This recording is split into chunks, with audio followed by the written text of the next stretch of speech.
ओम गण गणपते नमः। बोलिए गणेश जी महाराज की जय। चौथ माता की जय। आप सब भी कमेंट में चौथ माता की जय अवश्य लिखिएगा। आइए आज के वीडियो में हम भादव चौथ की व्रत कथा का श्रवण करेंगे। भादव चौथ की व्रत कथा का श्रवण करने से जीवन में सुख समृद्धि का वास होता है और संतान पे आई विपत्ति भी टल जाती है। आइए पूरी सच्ची श्रद्धा और विश्वास के साथ हम इस व्रत कथा का श्रवण करते हैं। बोलिए चौथ माता की जय। पौराणिक कथा के अनुसार एक नगर में एक बूढ़ी माँ रहती थी। वह अपने बेटे की सलामती के लिए 12 महीनों की चौथ का व्रत करती थी। हर चौथ को पंसारी से थोड़ा सा गुड़ और घी लाकर 4 लड्डू बनाती, एक बेटे को देती, एक लड्डू से पूजा करती, एक हथकार के लिए निकालती और एक चांद उगने पर चांद को अर्घ देकर खुद खा लेती थी। एक बार उसका बेटा अपनी ताई से मिलने गया। ताई ने भादव मास की चौथ का व्रत रखा था। ताई से पूछा, माँ तो 12 चौथ करती है। ताई बोली, तेरी माँ तेरी कमाई से तरमाल खाने के लिए 12 चौथ करती है। तू परदेश जाए तो वह एक भी चौथ नहीं करेगी। लड़के को लगा कि ताई सच कह रही है। घर आकर माँ से कहा, मैं परदेश जा रहा हूँ, यहाँ तू मेरी कमाई खाने पीने में ही उड़ा देती है। माँ ने समझा कर रोकना चाहा, पर बेटा नहीं माना। माँ ने उसे साथ ले जाने के लिए चौथ माता के आंखें दिए मतलब गेहूं के दाने दिए और कहा, मुसीबत में ये आंखें तेरी मदद करेंगे। वह आंखें लेकर रवाना हो गया। घूमते हुए एक नगर में पहुंचा।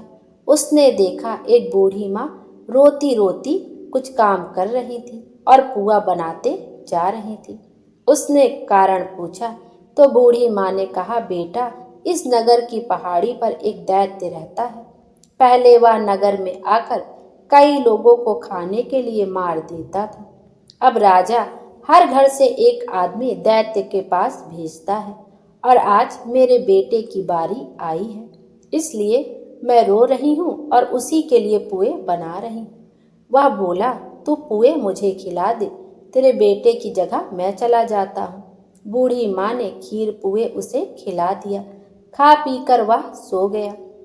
रात को राजा के सैनिक आए तो बूढ़ी माँ ने उसे भेज दिया। दैत्य के सामने पहुंचने पर उसने चौथ माता के आंखें दैत्य की तरफ फेंक कर कहा, हे चौथ माता, यदि मेरी माँ मेरी सलामती के लिए व्रत करती है तो दैत्य का सिर कट कर गिर जाए। तुरंत दैत्य का सिर कट गया। लड़का वापस आ गया। राजा ने उसे उपहार देकर विदा किया। चलते हुए एक दूसरे राजा के नगर में पहुंचा। इस राज्य में आवा तभी पकता था जब एक इंसान की बलि दी जाती थी।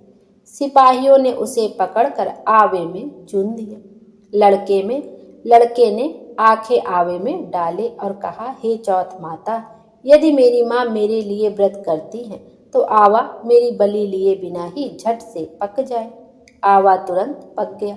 आवे में से मिट्टी की जगह सोने चांदी के बर्तन निकले।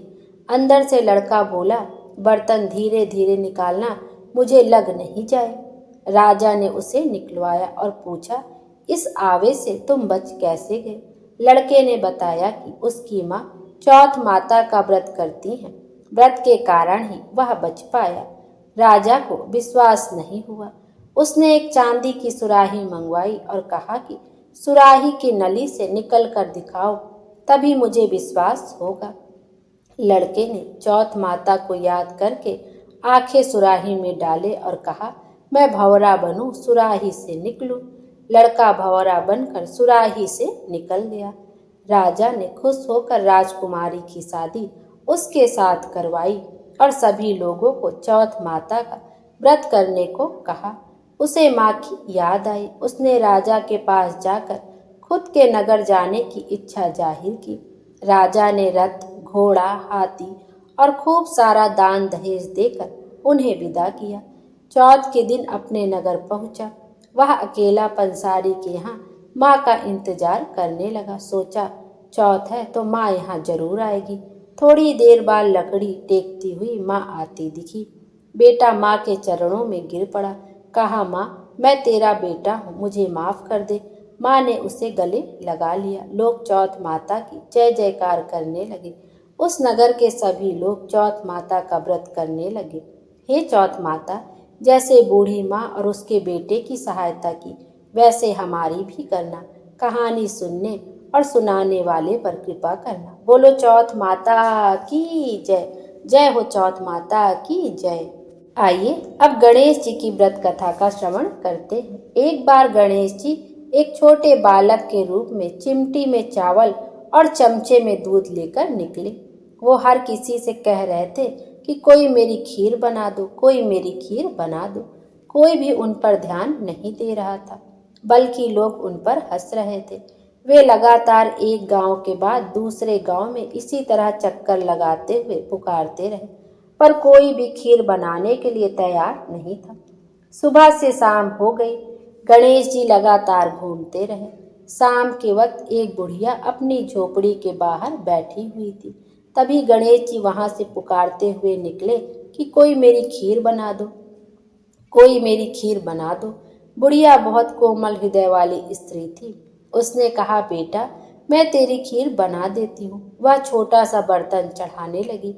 तब गणेश जी ने कहा कि दादी माँ, छोटा सा बर्तन मत चढ़ाओ, तुम्हारे घर में जो सबसे बड़ा बर्तन हो वही चढ़ा दो। बुढ़िया ने वही चढ़ा दिया। वह देखती रह गई कि वह जो थोड़े से चावल उस बड़े बर्तन में डाली थी, वह तो पूरा भर गया है।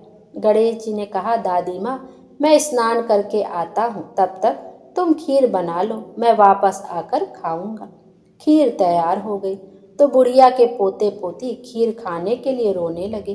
बुढ़िया ने कहा, गणेश जी तेरे भोग लगना कहकर चूल्हे में से थोड़ी सी खीर डाली और कटोरी भर भर कर बच्चों को दे दी। अभी अभी भी गणेश जी नहीं आए थे। बुढ़िया को भी भूख लग रही थी। वह भी एक कटोरा खीर को भरकर किवाड़ के पीछे बैठकर एक बार फिर कहा कि गणेश जी आपको भोग लगे कहकर खाना शुरू कर दिया। तभी गणेश जी आ गए। बुढ़िया ने कहा, आ जा रे बेटा, खीर खा ले, मैं तो तेरी ही राह देख रही थी। गणेश जी ने कहा, दादी माँ मैंने तो खीर पहले ही खा ली। बुढ़िया ने कहा, कब खाई? गणेश जी ने कहा, जब तेरे पोते पोती ने खाई तब खाई थी। अब तूने खाई तो मेरा पेट पूरा ही भर गया। बुढ़िया ने पूछा, मैं इतनी सारी खीर का क्या करूंगी? इस पर गणपति जी बोले, सारे गांव को दावत दे दो। बुढ़िया ने बड़े प्यार से मन लगाकर खीर बनाई थी। खीर की भीनी भीनी मीठी मीठी खुशबू चारों दिशाओं में फैल गई थी। वह हर घर में जाकर खीर खाने का न्योता देने लगी। लोग उस पर हंस रहे थे। बुढ़िया के घर में खाने को दाना नहीं और यह सारे गांव को खीर खाने की दावत दे रही है। लोगों को कौतूहल हुआ और खीर की खुशबू से लोग खींचे चले आए। सारा गांव बुढ़िया के घर में इकट्ठा हो गया। बुढ़िया ने पूरी नगरी जिमा दी, फिर भी बर्तन पूरा ही भरा था। राजा को पता लगा तो बुढ़िया को बुलाया और कहा, क्यों रे बुढ़िया, ऐसा बर्तन तेरे घर पे अच्छा लगे या हमारे घर पर अच्छा लगे? बुढ़िया ने कहा, राजा जी आप ही ले लो। राजा जी ने खीर का बर्तन महल में मंगा लिया। लाते ही खीर में कीड़े मकोड़े बिच्छू हो गए और दुर्गंध आने लगी। यह देखकर राजा ने बुढ़िया से कहा, बुढ़िया बर्तन वापस ले जा, जा तुझे हमने दिया। बुढ़िया ने कहा, राजा जी आप देते हो तो पहले ही कभी दे देते, यह बर्तन तो मुझे गणेश जी ने दिया है। बुढ़िया ने बर्तन वापस लिया, लेते ही सुगंधित हो गई। घर आकर बुढ़िया ने गणेश जी से कहा, बची हुई खीर का क्या करें? गणेश जी ने कहा, झोपड़ी के कोने में गड्ढा खोद कर गाड़ दो, उसी जगह सुबह उठकर वापस खोदेगी तो धन के दो चरे मिलेंगे। ऐसा कहकर गणेश जी अंतर्ध्यान हो गए। जाते समय झोपड़ी को लात मारते हुए गए तो झोपड़ी के स्थान पर महल हो गया। सुबह बुढ़िया ने फावड़ा लेकर घर को खोदने लगी तो टन टन करते दो धन के चरे निकल आए। वह बहुत खुश थी। उसकी सारी दरिद्रता दूर हो गई और वह आराम से रहने लगी। उसने गणपति जी का एक भव्य मंदिर बनवाया और साथ में एक बड़ा सा तालाब भी खुदवाया। इस तरह उसका नाम दूर दूर तक प्रसिद्ध हो गया। उस जगह वार्षिक मेले लगने लगे। लोग गणेश जी की कृपा प्राप्त करने के लिए उस स्थान पर पूजा करने और सॉरी और मन्नत मांगने के लिए आने लगे। गणेश जी सबकी मनोकामनाएं पूरी करने लगे। गणेश जी जैसे आपने बुढ़िया को दिया वैसा सबको देना। विनायक जी की कहानी कहने वाले और हुंकारा भरने वाले और कथा सुनाने वाले की सबकी मदद करना, सबको खुशियां देना। जैसे बुढ़िया को भरा जरा दिया वैसा ही सबको देना। बोलिए गणेश जी महाराज की जय। चौथ माता की जय।